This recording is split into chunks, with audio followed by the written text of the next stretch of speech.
Welcome everyone, and thanks for joining us today. I'm going to share a screen shortly, but before I do that, I thought I'd just talk about, just to put things in context as to why I think about these things and where it came from.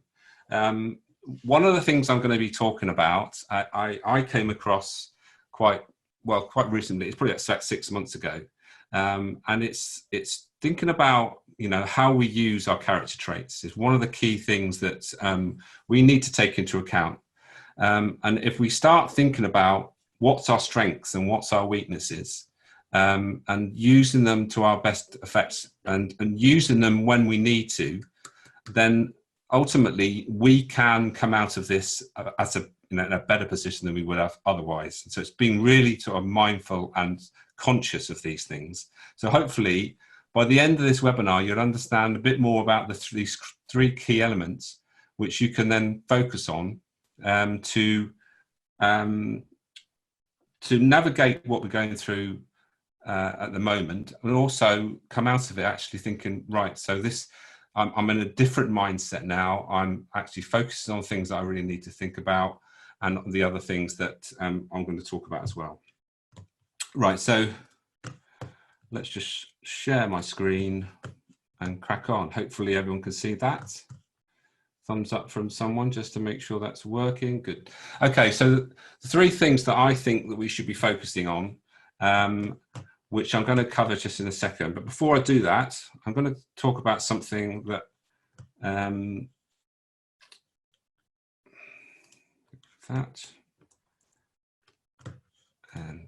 hopefully that worked. So I'm going to talk about something that Philippa mentioned last week in her presentation, and that is the change curve that we all need to be aware of, in that we are going through it, whether you realize it or not. We've gone through maybe the first two stages, and we are probably in the third stage now, heading towards the bottom of that curve. So firstly, the first thing that generally tends to happen when there is some massive impact that happens to us is that we freeze, that we stop in our tracks and think, oh my God, this can't be happening. Now, this does not necessarily have to be always a bad thing. It can actually be something that's happened to you that's really good. So in other words, something like winning the national lottery. The first thing that happens is that you freeze because you just can't believe it's actually happened to you. So that's the natural thing to happen. The next thing we go to is that denial stage, stage 2, where we almost can't believe it, and we start being a bit irrational about things and almost shrugging off that it's actually happened and making it as if this is something that's not really happening. And once we pass that stage, we then start into stage 3, when we go into this frustration and powerlessness of how we like drift down into the slope of this emotional the way that we're not really making sense of it. We're taking in all this information from all sorts of areas. We're watching the news and all these sort of things, or if it's something that's not quite like we're going through at the moment, we're looking for information. Whether we're in a business, we're looking for information to help us with it, and it's not there. The information we need isn't really there, so we feel powerless and frustrated.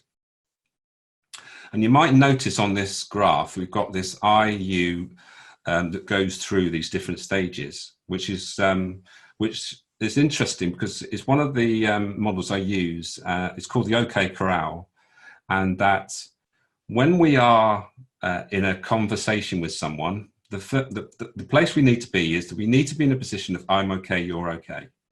Okay. But when something happens to us, then we start going into unhelpful positions. So you'll see the first stage was I'm not okay, you're okay. So this is happening to me, but it doesn't seem to be affecting you. So, there's straight away we're building up sort of like a barrier.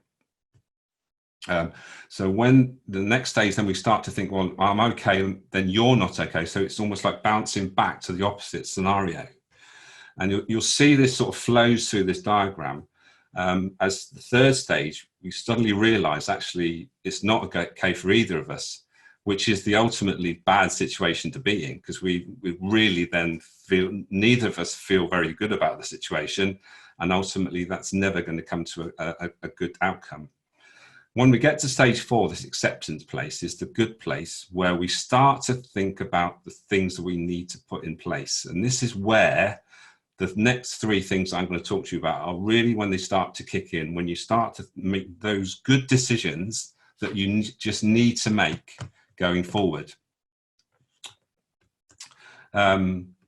So you'll notice at the bottom, it's I'm not okay, you're okay. But as you come out of that, we start to get back into, ultimately get to the top at that integration stage, right at the top, where we get back to a stage where I'm okay, you're okay, and we've accepted the situation for what it is. We've learned from it, we've tested things out, and we've then got to a place where we've got the new reality, and this is how we're going to use the information that we've learned, and we can combine that what was the previous reality, and this is how we're going to carry on. So that's sort of how it works, and obviously we're all at different stages in this process, but it's really important to understand where you are and put that in context first of all. Okay, so the 3 things that I think that we should be thinking about at this stage, well, I'll just show you that. So I'll show you this because this is the same curve, but with a well-led team, you can actually smooth out that dip. So this is like a leadership model. So that just shows you how you can mitigate that problem if you lead people through a change process well. So the first thing I want to talk about is mindset. Has anybody here read the book by Carol Dweck called Mindset? Be interested to know. Nobody? Really recommend it, because what it introduces, it introduces this concept of growth mindset. Now, the reason why this is really important is it's very much linked to our attitude to failure. So I don't know about you, but I've given up loads of things in my life where I should have persisted longer. I should have given it more of a go, something that I really enjoyed doing, and I've given it up because I don't feel I'm good enough. You know, I wasn't maybe winning enough, or I wasn't playing it well enough soon enough, and that was really I was in a fixed mindset thinking that I can't do this. And that's why this is really important. It's understanding that we learn by making mistakes. And just because we've made a mistake or got something wrong, that doesn't necessarily mean that we can't do it. Now, a good way of thinking about this is to think about maybe the sportsmen of the world that we hold in high esteem, like Tiger Woods, for instance. Now, has he been the best golfer in the world just because he's got talent? Now, I would say, and I think a lot of people would say, that can't be the case. But a lot of people do think it's just talent.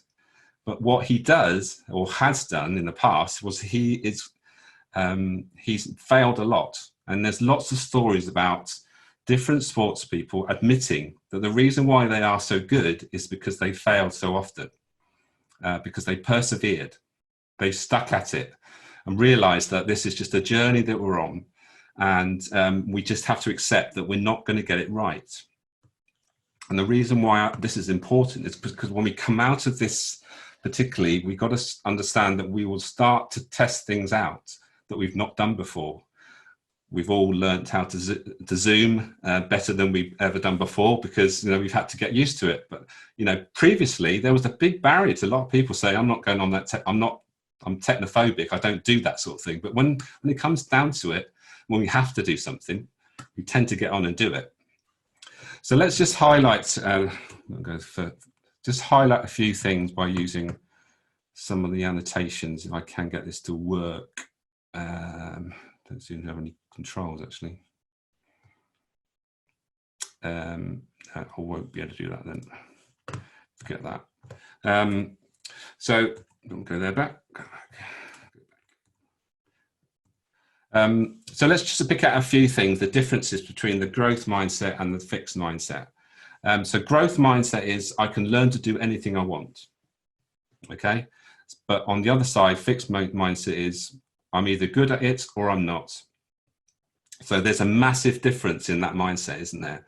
So these are the things that are, if you're in growth mindset, it's going to help you to come out of this much better than if you're thinking that, I can't do that. I've done it once before and I couldn't do it then, so why would I want to do it now? That sort of scenario. On the top there, failure is an opportunity to grow. So that's a really healthy way to look at things that haven't gone quite to plan, but you just understand that actually now I've done it, I can actually learn from what the mistakes I've made and the things that didn't go quite right. And on the fixed mindset side, failure is my limit of my abilities. So I think a classic thing within business is video marketing, is that you see it so often. People talk about, oh, I can't go on video. I don't want to go on video. I can't ever do that, blah, blah, blah, blah, blah. Because, they have some sort of limiting belief around that. But if they had to do it, I'm sure they would. But what we all know is that it's like riding a bike. The first time you get on the bike, you fall off and it hurts and you have to get back on again. Otherwise, we would never be able to ride a bike. And the same with video marketing. If you don't start, you'll never understand the pitfalls, and you'll never know the things that you actually could be good at until you try them. So hopefully people are getting the idea of the fix. I will stop, just have a look at the chat a minute. Any comments in there?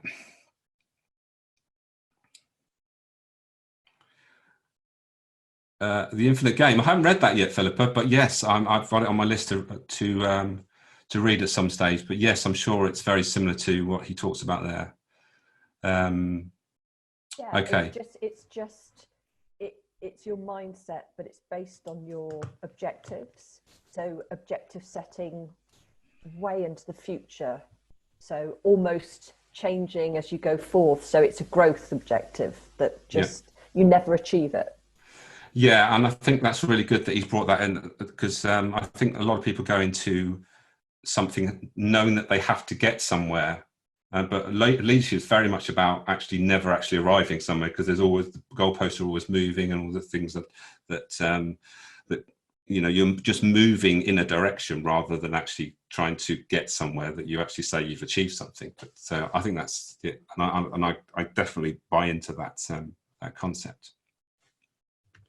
So mindful of time to make sure we don't get too bogged down in one concept. So the next concept I want to talk to you about is character.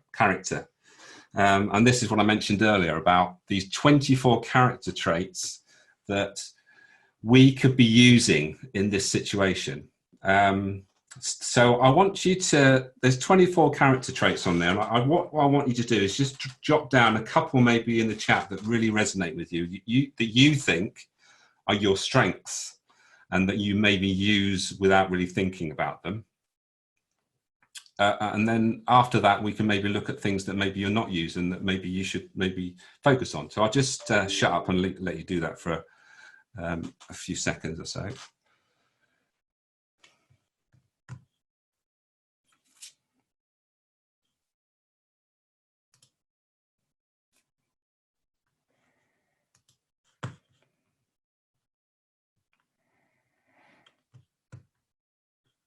Anybody want to share what what they think their strongest character traits are? Yeah, Paul, creativity, yeah.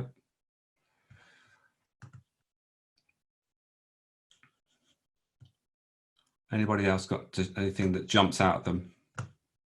Got perspective, humility, humour, and social intelligence. Humour, that's a surprising one for you, Chris.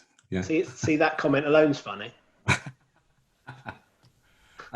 Yes, absolutely. And there's no right or wrong answer. There's no, good or bad. It's understanding what your strengths are and where you use them. And probably these are the sort of things that you could give to somebody else and say, pick out what you think are my character traits, and they'll tell you probably without even blinking an eye. That's the thing about this. Paul, enthusiasm, honesty, perspective. Yeah. So like I say, there's nothing, no good or bad. But I thought for some reason, I've got no control on annotation, and I was going to just highlight a few things. Sorry about this, the slides keep jumping all over the place. Just so I can sort of highlight them. I can't really highlight them. So I'll start from left to right and pick out the ones that I think are really, really important at the moment, and in particular. So firstly, on the left-hand side, under wisdom, I'm going to pick out curiosity. So the reason why I'm picking that out is that because we're going through such odd times that we have never actually experienced this before. So what we have to be is open-minded and curious in that we are questioning things, not questioning like just for the sake of it, just to be in, you know, devil's advocate, but really sort of questioning things. Well, can that be better? Now, I saw a really great story about the Ebola breakout, which was obviously, you know, something that they managed to control and didn't have too much effect, obviously different to what we're going through at the moment. But there was one lady that saw the coverage of that and realized that if I was a patient being actually treated by one of these nurses that basically were camouflaged up almost, and so they couldn't really see anything of the person, I would be scared just by that being the case. So one simple thing that was screaming in her head, thinking, I wish they would just take a photo of the person inside the suit and put it on the outside of the suit. And that kept burning and burning away at her. And eventually she took it in her own, under her own steam, to actually contact people that could make that happen. And eventually it did. And that actually happened. That if you look some of the coverage, you'll see that they had their photograph on the front of their suits, so that the person being treated could see that there was actually a person. And the feedback they got from the patient was that made so much difference. It really connected them with the person in the suit rather than being something that was just completely alien to them. So curiosity and just doing something that's a little bit different, that's screaming out at you, is really important at the moment, I think. Next one I'll pick out is perseverance. And that's under this courage tab. And I think I've already mentioned about giving things up in my own life, and I'm sure, you know, we all tend to start things and don't finish them off. But at the moment, I think we're going to have to persevere with certain things. We're going to have to understand that we're going to have to be in it for the long haul, because, you know, we really are going to really have to dig deep at times like this to make sure that we stick at it, because it's easy to give things up, especially when things haven't been going quite so well. And obviously, you know, we've all probably taken a step back in our business. We thought we were going, you know, on the up, and actually all of a sudden it's just it's been taken away from us. So perseverance is going to be a key one, I think. Next one, enthusiasm. It's been mentioned by somebody, I can't remember who, but enthusiasm for what you do is going to be really essential to make sure that you actually focus on it. Okay, so if it's not a natural thing, it's actually realizing that actually that's something I really need to remain enthusiastic about what I do, because obviously that gives you that energy and that emanates from you. So maintaining that enthusiasm for what you do, however testing the situation, is what we need to focus on. Right, then moving over to the right hand side, two I'm going to pick out under transcendence. I can't even say it. Firstly, gratitude. Now, the one thing that I learned going back through a few years ago, well, say 10 years ago now, through my divorce, was my dad told me, focus on what you're going to keep and not what you're going to lose, because ultimately that's what happens. And I think what we're going through at the moment is very much like a divorce. We're all going through a divorce all at the same time, and that's why there's so much stress and all that going on. It's like the divorce from our old reality to what we don't know is what's going to come out of this. We don't know what the new reality is. So it's very much like that scenario. If you've been through it, you understand what I'm talking about. But being grateful for what you've already got is really important, because none of us are poor when you compare us to, you know, other parts of the world, third world countries. We're not that poor.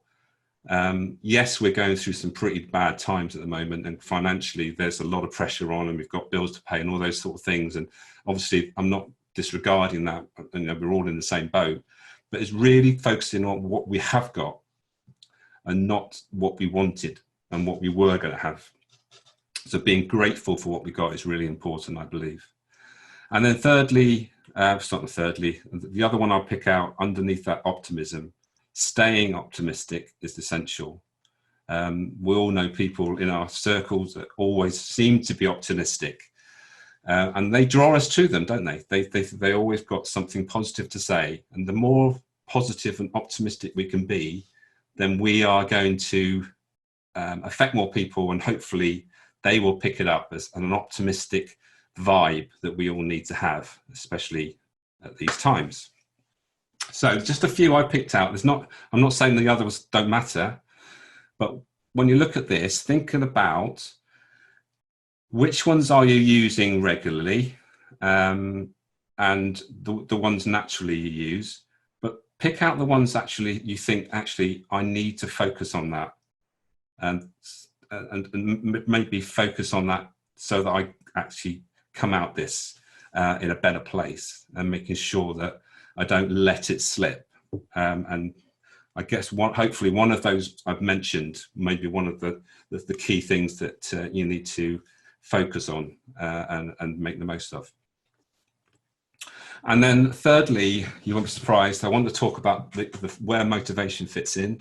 So it's an essential part of our well-being, in that we all get our energy from what motivates us. And when we don't get it, our energy is affected. We do not feel as good. We don't, it's more difficult to get out of bed in the morning. And ultimately, it really leads on to our energy levels, which I've already mentioned. So understanding which ones are key to you. Now, I'm obviously clear on exactly what motivates me. I know that making a difference is my number one. Being creative is number two. And having freedom and autonomy is my number three. And I've also got a strong expert motivator.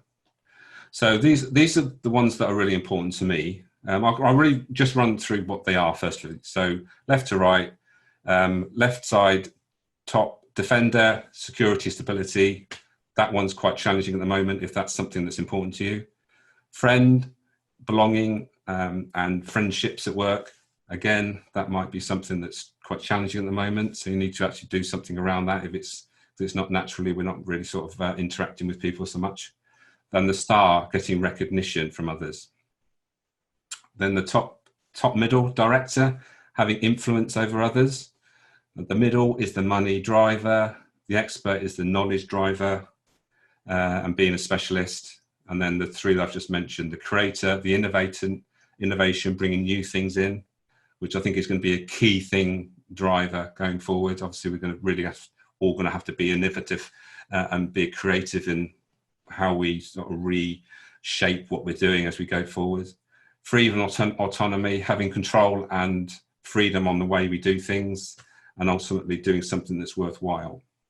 So all these 9 motivations are within us. They're all something that we need, but the difference is that we all have them in different orders, and we all have them in different intensities, in that sometimes you find that someone has 1 or 2 motivations that are really, really strong that have to be met.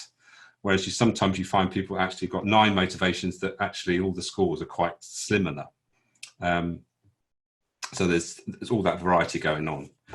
So at this stage, those that haven't come across this model before, just to think about picking out 1 or 2 that you think are, again, the things that really get you out of bed in the morning. It's your why. It's the thing that gives you energy. And if you want to share, then please do. It'd be useful to know if there's anybody that have got anything to share about what they're seeing, whether they've seen it before or whether something's resonating particularly at the moment. So what I'll do while you're just thinking about that, just expand on why having a clear knowledge of what motivates me has helped me in the last few weeks. One being that I know those things have to be met. So being creative, and that's solving problems, is natural. It's something I like to do. And so when my clients they lean on me and, what should I do? I naturally get energy from that. And so I enjoy doing it. So I've put myself to give more of my time to solve problems, because I get energy from it. Freedom, autonomy, again, is about doing things my way. Yes, I'm getting plenty of that. Certainly no barriers to doing things my own way at the moment. And making a difference is all about getting feedback, so that when I do anything with clients or just one-to-ones, trying to give a bit of value, bit more of a feeling that I'm making a difference. Just getting some feedback gives me energy. So, it came as a bit of a surprise, but the last few weeks have actually been full of energy, because I've been able to do and fulfill those key motivators. But if it's the opposite way around, or if it was Defender, if it was a security stability that drove me, then obviously that's going to be really challenging, because things are changing and I've not much control over that. And also, if money was a driver, that would be obviously demotivating. So, and I was on a forum where we talked about this, and someone said, I'm not getting any of my key motivations being met at the moment. I'm working from home, I'm having to homeschool, so my high spirit, I'm not getting that fulfilled. My builder motivator, that's not being fulfilled at the moment. And my friend motivator, well, I'm just not seeing any of my friends the way I want to. So complete opposite, not getting any of the key things that they want from their work fulfilled at this time, was actually draining them. So whereas I was having almost like the opposite effects, and it was interesting having that conversation and understanding how, if you've got an idea about or you've got a clear idea what motivates, you can actually take conscious decisions to make around them to hopefully get them met. So I've just had a quick look. I see there's a few chat messages come up. Philippa, searcher, creator, builder. Yeah. Paul, friend, expert, creator, spirit. Yeah. Yeah. And the interesting thing is that there's no right or wrong. There's, the things that drive us are what drives us. Lose the control again. And it's all in context. It's all how things are and how we use them in the circumstances that we've got. And all these three elements I've just talked to you about. So I've talked about mindset, and I've talked about the character, and I've talked about motivation. But I don't know whether any of you have noticed, but they're sort of linked in a way. There's almost like a triangulation between the three of them. One is quite prevalent to me. I've talked to you about the fixed and growth mindset, and my mindset around failure, and maybe that's not really disturbed me in the past. Well, one of my key motivations, and it's not quite so strong as it used to be, is my expert motivator. And one thing about expert motivation is that you want to be right, and you don't want to be seen to be making a fool of yourself. And that's something that I think over the time has really held me back. And that's very much linked to that, the first mindset of understanding you've got to make mistakes to learn. And if you don't learn, then you don't really progress. And it's those that make the most mistakes are the ones that ultimately become the experts in the world. So just sharing something of my personal experience. So I'm just wary of time. So just to wrap up then, the three takeaways, hopefully, that you picked up from today's webinar, before we go into the Q&As, is ultimately we all need to stay in the growth mindset. And it is a mindset, and we can do it. But if you're thinking about what would I do if I was in a growth mindset, and what would I do in a fixed mindset, if you think about that each time, it might help you make decisions that are actually serving you better. Secondly, what character traits do you need to focus on? So focus on making sure that you emphasize the things that you're naturally good at, but also think about the things that you're not so good at, that don't come naturally, that maybe those traits that you need to focus on, you bring them in and actually make a note of them so that you focus on them a bit more than maybe you have in the past. And then thirdly, beware of your motivational drivers and question yourself as to how are they being met in the current moment and in this current times that we're going through, and how you maybe could adapt what you do to get them fulfilled in maybe a slightly different way. And just before we go to Q&As, because I use motivational maps, as most of you know on here, just as a quick special offer, if you want to complete my How to Stay Energized at Work course, which is available on my Academy website, if you use the coupon code B2B, you'll get that course for half price. I think it'll have to be £49.50 or 50% off, because it's £99 normally. So just something, if you're really interested in actually understanding a bit more about what motivates you, understand and put them in order, give you a score for each one, and actually there's strategies within the motivational match which is included in that course which will help you focus on your motivational drivers and put some strategies in place to get them fulfilled. So that's that. I'll stop sharing and open up any Q&As if anybody wants to ask any questions. I've got a question from Mark. I guess we're all thinking about it from our own perspective, aren't we, as individuals? But I guess the interesting thing is being able to access some of this when you're working with teams as well, because actually, as we've already seen, there's a lot going on at any one time, even in one person. So yeah. You showed earlier on that sort of the change curve and how if you're a good manager, you can sort of even it out. It's quite tricky, isn't it? Well, yeah, absolutely. And it's tricky because we don't know how people are handling them, like you say, and everyone handles situations differently. And that's where having an idea of how each of one of your team is motivated, where you can actually adapt your behavior towards them and give them what they want, as opposed to just a blanket, this is how we deal with it sort of way. And the problem with most managers or leaders is that you treat people the way that you would want to be treated, as opposed to how they would want to be treated. So having an idea about what motivates somebody gives you the big advantage in that you can help them individually, which in these times is obviously gold dust. Mark, yeah, I'll pick up on the optimism theme also. It's very interesting.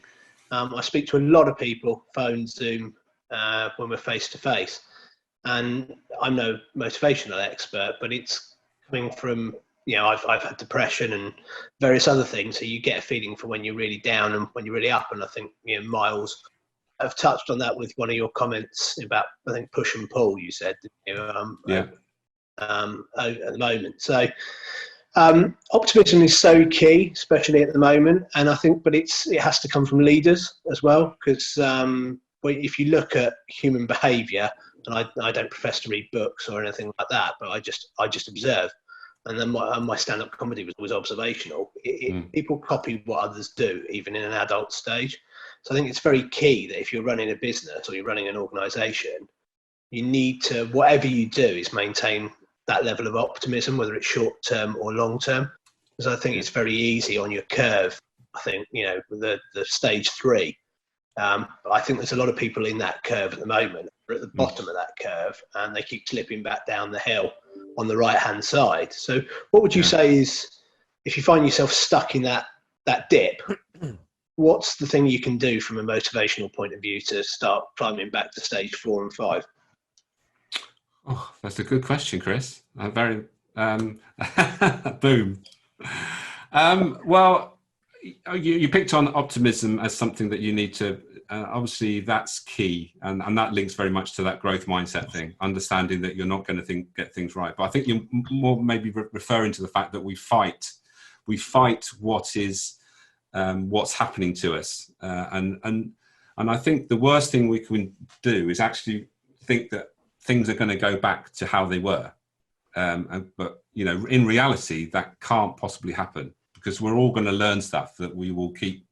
And even my friend in the police force, he said, we've never used Zoom in the past, but I know we'll use it in the future, because it's so, we're getting good results from it. So we're going to, so what we learn in this process is just as valuable as, what was there before. So it's a combination of what we get out of this is how we look at things and how open-minded we are as to, okay, this wasn't how it used to be, but, how are we going to use this going forward?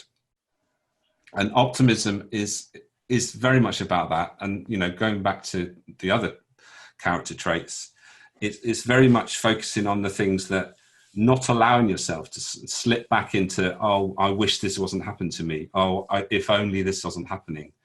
I read a really good book at the moment called The Art of Possibility.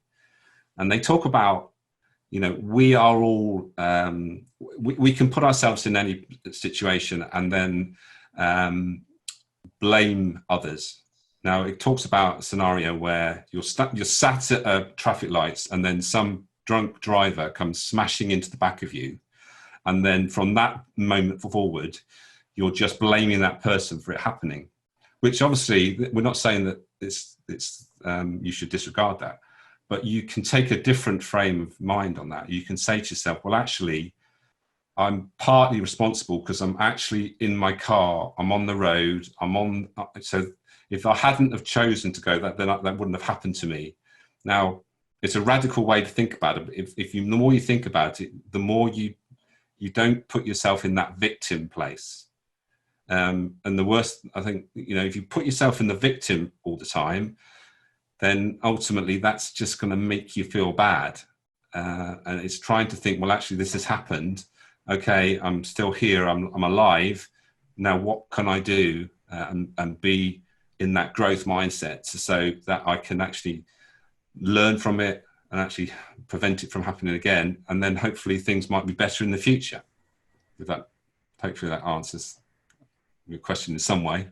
I tend to sort of put another perspective in place of what's happened. So that, for example, I might think, well, I know this happened, but if that didn't happen, then I could have been going in this direction and then get knocked over and die. And that kind of thing, I always think, why did I miss that flight? Or if I caught another flight to that place, then I might have died. Those kind of things. I just think it could have worked out worse in a different situation. Yeah, and it's like missing that train, but then you think, okay, well, what opportunities does this give me now? I've missed the train, so that means that I can, go and sit down. I might meet someone. That person might change my life. Who knows? But it's been open to stuff, isn't it? Being receptive. I quite like the comment that was made there. It's I read this book years ago, which was what makes successful people successful, and it's taking the positive out of things that happen. And it's not to write off the bad stuff or the negative stuff, because that's important, because you need that to learn, as you said, to learn from your lessons to move forward. If you focus and search out for the positive stuff and take that and focus on that, I've personally felt that that's actually really helped me in making myself who I am today, with my enthusiasm and being able to drive things forward and helping that with other people, because not everyone can do that. But I feel in my little way I can try and cheer someone up or give them a nudge in the right direction. I think that all kind of helps. It comes back to what Chris was saying as well about reaching out and connecting with other people around you. Absolutely, yeah. Tim, did you want to say something? Well, I was just going to say, I remember my mother used to be an if-only person, and I found that quite annoying, particularly when she said, if only you'd gone to such and such a university, and I pointed out that if I'd done that, I wouldn't have met my wife. There are follow-ons, and you do go down your path, and hopefully that works. I got to say there is clearly an issue with regard to age. There are older people tend to want to retract into their known world, and that's a bit of a difficulty. I think actually maybe there's a lot of people running businesses that way and are very reluctant to take on new technology and so on, which for me is, I'm a techie. I love the idea of Star Wars and all that sort of stuff. I know it's escapism, but the reality is that it opens the world to the possibilities. And there's some fantastic things potentially we could have. I actually don't believe that capitalism as a state can continue because of the way that resources and so on are being used. That's more of a global picture, and I have very big optimism for that to work eventually. But going back to running the business, I think optimism is important, of course, but there's also a set of realism that has to come in. There's no point in being optimistic for the sake of it, and I think that there's an element of for me, what's happening with the politicians at the moment is that they're giving us a lot of information that I think is suspect, should we say. And I don't think that I would prefer to see a bit more of a realistic sort of approach. Yeah. Thanks for that, Tim. But I think we can get too hung up on the outcome. I think that's the thing. If you're attached to the outcome and that's the thing that has to happen, then that holds us back. But if we've got a open mind and understand that, we were hoping that to happen, but actually that's not the reality now, and we know that's not going to happen. Just allowing just a little bit, just a life just to happen, and not trying to have to control everything, then sometimes it's surprising what can happen from there.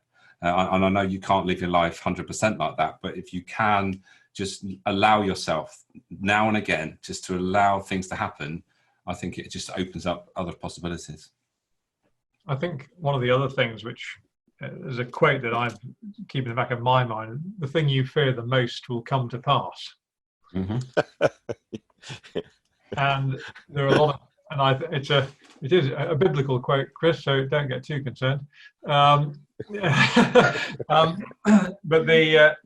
I think there are going to be a lot of people who will be, which is I think alluding to what you're saying, Mark, who are going to be in this predicament, and they're in the bottom. They've realised something's changing, and it's whether they take that decision to focus on the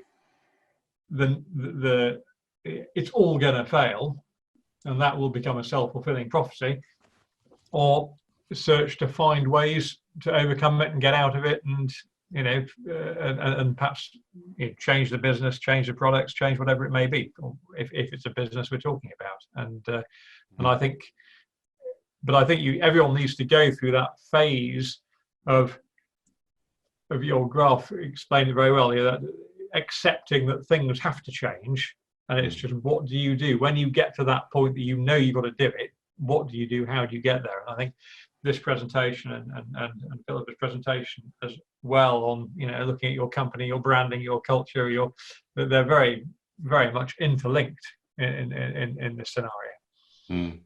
Yeah, thanks, Mark. I was just reading Philippa's message there about people do need structure, and that does link very much to that defender motivator. Now, my partner is very much high defender. She likes things to be structured. She likes things that's predictability about things.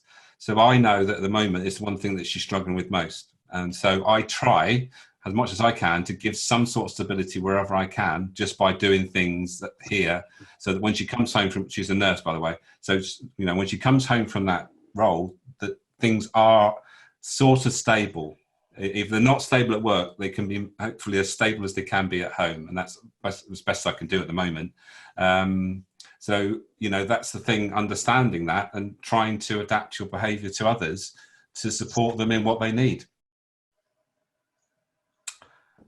Anybody else got any other things that they would like to? Mark, Chris? Yeah, one more. I don't know if anyone watched the BBC News at 10 last night in its entirety.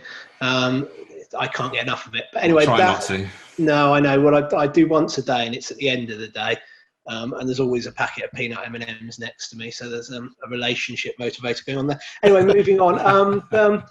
What I was going to say was there was a quite interesting bit on the United States, and having lived out there and spent a lot of time out there, we've all got our opinions. But it showed a group of people wanting the United States, like one of us do, to go back to being fully economic, back out there. And there was a lot of people, I'm not going to call them middle belt America, but they were in Jeeps, whatever, leaning out the window and saying it's all a hoax, COVID-19 I'm talking about here.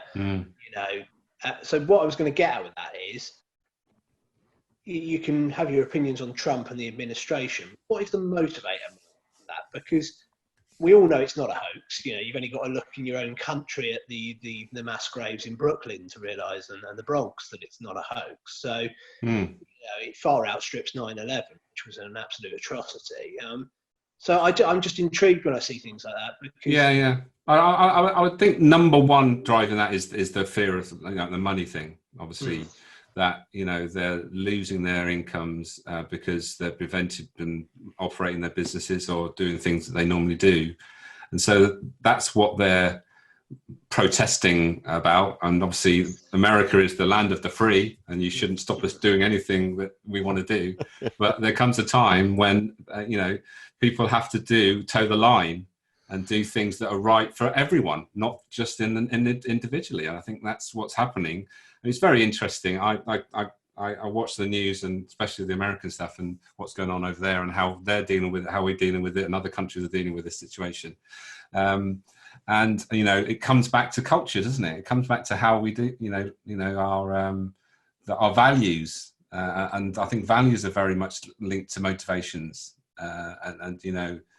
it's a complicated situation. We can't really sum it up in one thing, but I think, in America, what we've got to realize is that there is not such a big, safety net for them over there as we have here. They don't have the national health service for a start. I've read that someone's been has got a $36,000 bill for being treated for COVID-19 because they've got nothing to cover that.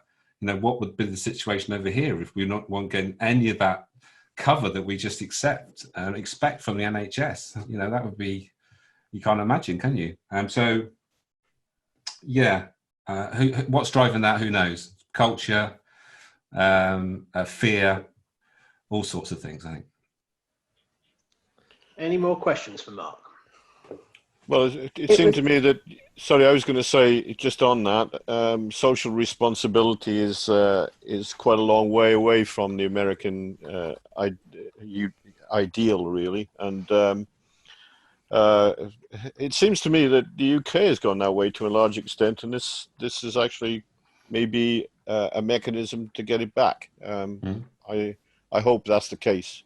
I think since loads of money in the 80s, things have gone downhill, really, as far as that's concerned.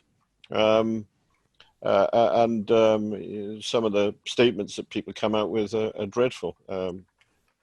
Hopefully, as I say, things start changing. I'm sure there will be lots of good that comes out of this, but unfortunately, we've got a lot of pain to go through to get there, and that's the sad thing. I think you're good, Mark. I think Are we done? I think if everyone would join me in thanking the wonderful Mark Terrell for my pleasure. Thank you. Thank you.